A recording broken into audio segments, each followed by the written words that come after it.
हमारे चैनल को सब्सक्राइब करें और बेल नोटिफिकेशन को ज़रूर दबाएं। ज्योतिष रतन केंद्र में हमारे सभी दर्शक गणों का बहुत बहुत हार्दिक स्वागत और अभिनंदन। मैं आचार्य पंडित सर्वदानंद शर्मा और आपसे बात कर रहा हूं आज आपके मासिक राशिफल के विषय में। और ये जो मासिक राशिफल है आपका, ये मई 2021 का है।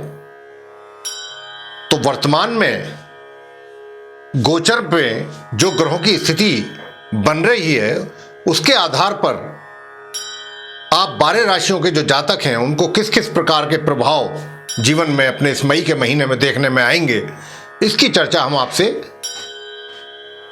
कर रहे हैं और एक एक राशि के विषय में बता भी रहे हैं। तो अभी जो हम चर्चा आपके साथ करने जा रहे हैं, जो धनु राशि के जातक हैं, धनु यानी कि सैजिटेरियस साइन, तो उनके विषय में हम बताएंगे कि ग्रहों की स्थिति के आधार पर ये मई का जो महीना है आपका कैसा रहने वाला है।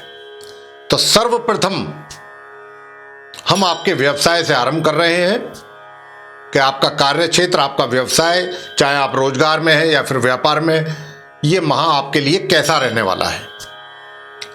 तो आइए करते हैं चर्चा का शुभारंभ। देखिए,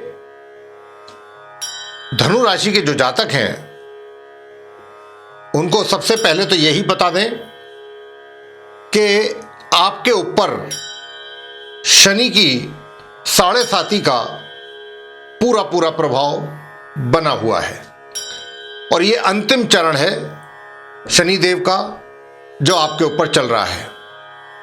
लगभग मान करके चलिए 1.5 साल और लगभग सवा साल अगले वर्ष जून तक समझ के चलिए, उसके आसपास रफली। तो एक सवा साल का समय मान के चले अभी, और ये प्रभाव रहेगा शनि की 7.5 का। आप धनु लगन के जो जातक हैं, धनु राशि के, कार्य क्षेत्र में कैसा रहेगा। देखिए, कार्य क्षेत्र की बात जहां तक आती है तो जो आपके कार्य क्षेत्र के जो स्वामी हैं यानी कि करियर के जो लॉर्ड हैं बुध, वो जो हैं 6ठ भाव में अपने मित्र ग्रहों के साथ विराजमान हैं, शुक्र और राहु के साथ। वहां पर हालांकि राजयोग का निर्माण हो रहा है बुध और शुक्र के द्वारा, लेकिन आपको जो परिणाम है आपके कार्य क्षेत्र से संबंधित वो मध्यम प्राप्त होंगे और यदा कदा बीच बीच में थोड़ी बहुत समस्याओं का भी सामना आपको करना पड़ेगा। हालांकि वे समस्याएं जो हैं स्वतः ही खत्म भी होंगी, कोई ना कोई उनका सॉल्यूशन भी निकल ही आएगा कि जिससे वो आप उनको आराम से सॉल्व कर पाएंगे। लेकिन मैं यही कहूंगा कि ये जो मई का महीना है आपके रोजगार और व्यापार को लेकर के मध्यम रहने वाला है। हालांकि भाग्य का आपको साथ मिलेगा और शनि के कारण थोड़ी मानसिक परेशानियां भी चलेंगी। छोटी छोटी सी बातों पर आपके दिमाग में उलझने होती रहेंगी। समय समय पर जैसे जैसे परेशानियां आएंगी उसी हिसाब से आपका जो दिमाग में टेंशन है वो भी बढ़ता रहेगा, छोटी छोटी सी बातों को लेकर के। लेकिन क्योंकि भाग्य का पूरा सपोर्ट आपको मिल रहा है इस माह, तो जो भी इस प्रकार के झंझट हैं, झमेले हैं, परेशानियां हैं, चिंताएं हैं, वो वैसे स्वतः ही दूर होते चले जाएंगे, आते रहेंगे, जाते रहेंगे। और इसी प्रकार मैंने कहा है, यही बात को देखते हुए ग्रहों की स्थिति को, कि ये माह जो है आपके कार्य क्षेत्र को लेकर के मध्यम रहने वाला है। ना तो बहुत अच्छे ही रिजल्ट आपको मिलेंगे, ना बहुत खराब ही मिलेंगे, मध्यम रिजल्ट आपको मिलने जा रहे हैं इस माह अपने कार्य क्षेत्र में। अब आगे हम बात करें आपकी वित्तीय स्थिति की। तो देखिए, जहां तक वित्तीय स्थिति का प्रश्न है तो आपको बताना चाहूंगा कि वित्तीय यानी कि आपकी जो आय है, इनकम है, वो भी सामान्य ढंग से होती रहेगी।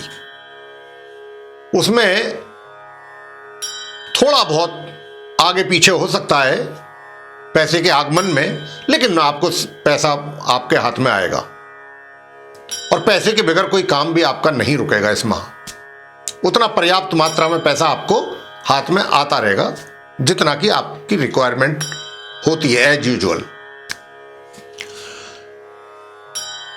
अब आपसे सुख सुविधाओं की बात कर लेते हैं कि इस माह सुख सुविधाओं का आप पूरा लाभ उठा पाएंगे कि नहीं उठा पाएंगे या आंशिक उठा पाएंगे।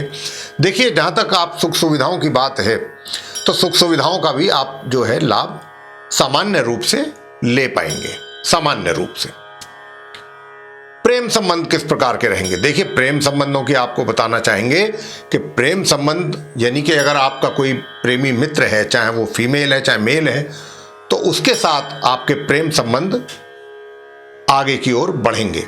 यानी कि अगर आप कुछ अपनी तरफ से कुछ एफर्ट कर रहे हैं, कुछ प्रयास कर रहे हैं, तो निश्चित रूप से उसमें आप सफल रहेंगे। लेकिन ये सिर्फ मित्रता तक ही सीमित रहेगा, इसके आगे ये संबंध जो है नहीं बढ़ पाएंगे। यानी कि हमारा कहने का भाव ये है कि अगर आप चाहें कि हम विवाह आदि की बात को चलाएं, तो अभी वो उसके लिए पर्याप्त मतलब उपयुक्त कहेंगे, उपयुक्त समय नहीं है। अभी ग्रहों की स्थिति ऐसी नहीं है कि वो स्थिति आपकी बन पाए। तो अभी ये जो संबंध है, आपके प्रेम संबंध जो है मित्रता तक ही सीमित रहने वाले हैं। जो विवाहित व्यक्ति हैं उनका जो जीवन है कैसा रहने वाला है? देखिए, विवाहित व्यक्तियों को मैं कहना चाहता हूं कि आपके विवाहित जीवन में तनाव, तल्खी, वाद विवाद ये तो समय समय पर होंगे। हालांकि गुरु की शुभ दृष्टि होने के कारण वो उनमें कमी भी आएगी, होंगे जरूर, लेकिन गुरु बृहस्पति उनको कुछ हद तक शांत भी करेंगे। तो इस प्रकार का आपका वैवाहिक जीवन इस महीने चलने वाला है, मई के महीने में। अब हम बात करेंगे पारिवारिक संबंधों के विषय में। तो देखिए, पारिवारिक संबंधों का जहां तक प्रश्न आता है तो मैं आपको बताना चाहूंगा कि एक तो इस माह आप धनु राशि के जो जातक हैं अपने क्रोध पर नियंत्रण करके रखें पूरे माह। अभी तो क्योंकि इस माह की चर्चा चल रही है राशिफल की, तो मैं अभी इसी महीने की बात कर रहा हूं आपसे कि आप धनु राशि के जातक अपने क्रोध पर नियंत्रण रखें, वरना उसका क्या आपको हानि उठानी पड़ेगी। हानि ये उठानी पड़ेगी, सबसे पहले तो घर में ही कलेश होंगे आपके अपने जीवन साथी के साथ, तू मैं तक बात पहुंच जाएगी। दूसरी बात, आपका वाद विवाद आपके कार्य क्षेत्र में भी हो सकता है। आपके फ्रेंड सर्कल के जो लोग हैं, जो आपके साथ समाज के लोग हैं, कहीं पर भी, तो आप अपने गुस्से पर काबू रखें और कुछ भी बोलने से पहले उसको पहले सोच विचार लें। अनायास ही कुछ भी ना बोल दें किसी के सामने या किसी को भी, इसका बड़ा गलत इफेक्ट आपके जीवन पर आएगा। तो इसीलिए, क्योंकि मंगल जो है वो सही स्थिति में नहीं है आपकी कुंडली में, फिलहाल आपके चार्ट में मैं जो देख रहा हूं, तो अपने परिवार के सदस्यों के साथ भी, सभी के साथ कहा है मैंने कि बहुत बोलचाल का जो ढंग है अपना बहुत सामान्य रखिएगा। वैसे ही एक तो जो संबंध है वो कोई बहुत विशेष शुभ संबंध दिखाई नहीं दे रहे हैं परिवार के साथ, थोड़ा ऊंचा नीचा रहेगा संबंधों में भी। तो इसीलिए आपको मैं कह रहा हूं कि अपने ऊपर नियंत्रण जरूर रखें। और क्योंकि शनि की 7.5 है, शनि बैठे हुए हैं आपके परिवार के घर में, तो थोड़ा बहुत आपको जो है वो डिस्टर्ब कर सकते हैं।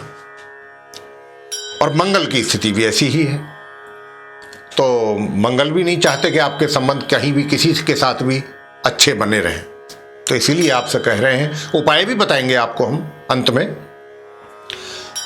छात्रों की शिक्षा के विषय में बताना चाहेंगे कि छात्रों के लिए जो धनु राशि के, धनु लगन के जातक हैं, ये महीना यानी कि 1 मई से 14 मई तक का जो समय है, गोल्डन पीरियड है उनकी पढ़ाई के लिए, बहुत ही सुनहरा अवसर। अगर इस समय में कोई परीक्षा आदि में बैठते हैं तो बहुत अच्छी परीक्षा दे पाएंगे, तैयारी उनकी बहुत अच्छी रहेगी। अगर कोई रिजल्ट आना है इस पीरियड में तो बहुत उनके फेवर में आएगा, बहुत अच्छा। और अपनी शिक्षा को लेकर के भी 14 मई तक वे काफी आगे की ओर जाएंगे, अग्रसर रहेंगे अपनी शिक्षा में, शिक्षा प्राप्ति को लेकर।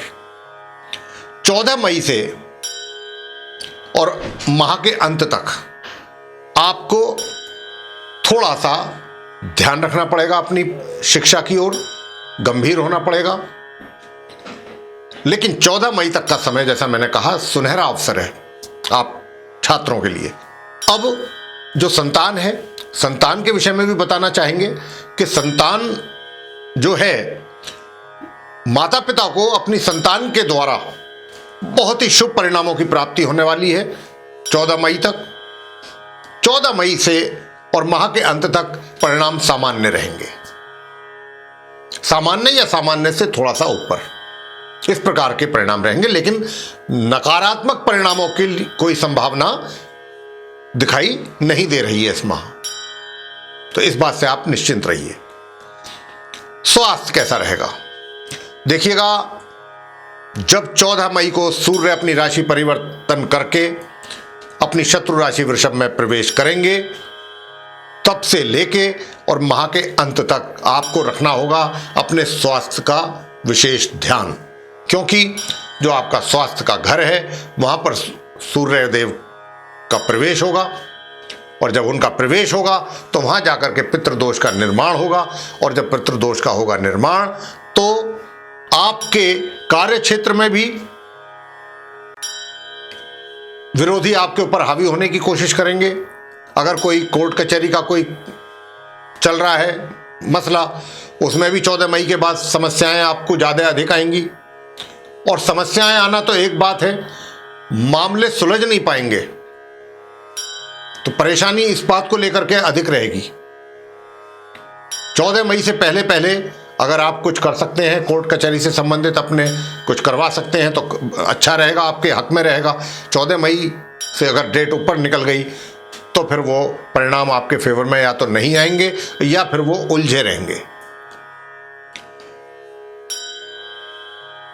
ये था स्वास्थ्य को लेकर के। अब आपको बताना चाहेंगे उपाय क्या करें।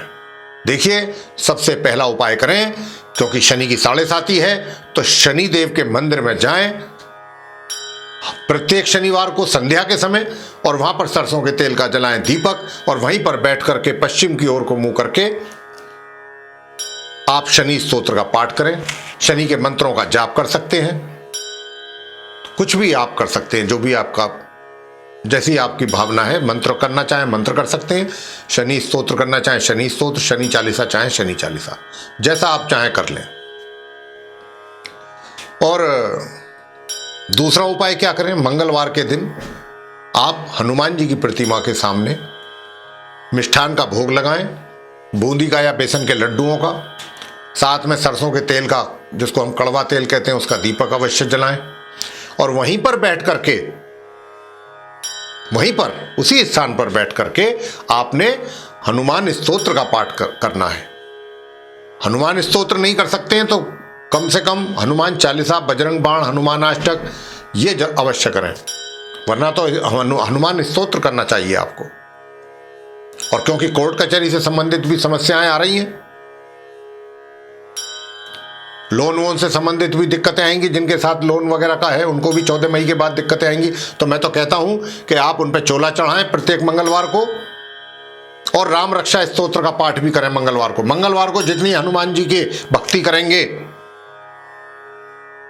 उतने ही 14 मई से और माह के अंत तक जो भिन्न भिन्न क्षेत्रों में आने वाली समस्याएं हैं उनका निराकरण होगा। और शुक्रवार के दिन आटे की 2 लोई, उनमें देसी घी रख लें, सफ़ेद चीनी रख लें, और लोई ना हो तो रोटी अगर बनवा लें, बनवा करके 2-4 रोटी जो भी हैं उनके ऊपर देसी घी रख लें, चीनी रख लें, और भी कुछ नहीं है तो सफ़ेद मिठाई के नाम पर, और अपने हाथों से गौ माता को खिलाएं। ये काम करना है शुक्रवार के दिन। शनिवार के दिन शनि मंदिर में जाना है, मंगलवार के दिन हनुमान जी के प्रतिमा के सामने जाना है, और 14 मई से और माह के अंत तक सुबह को प्रातःकाल स्नान आदि से निवृत्त होकर सूर्य देव को जल देना है, और पूजा घर में बैठ करके ये तो पूरे माह करना है आपने। माता चंडी का स्तोत्र का पाठ करें प्रतिदिन पूरे माह, बस ये काम करें आप। तो ये था धनु लग्न के जो जातक हैं उनका उपायों के साथ राशिफल। आपको पसंद आया तो इसे लाइक करें, शेयर करें, चैनल को भी सब्सक्राइब करना ना भूलें। साथ ही जो बेल आइकन है उसको अवश्य दबाएं, ताकि हमारे आने वाले दिनों में जो नए कार्यक्रमों के वीडियोस हैं वे भी आप तक आसानी से पहुंच सकें और आप उन सभी का लाभ भी समयानुसार प्राप्त कर सकें। इसी के साथ बहुत बहुत धन्यवाद। जय माता दी।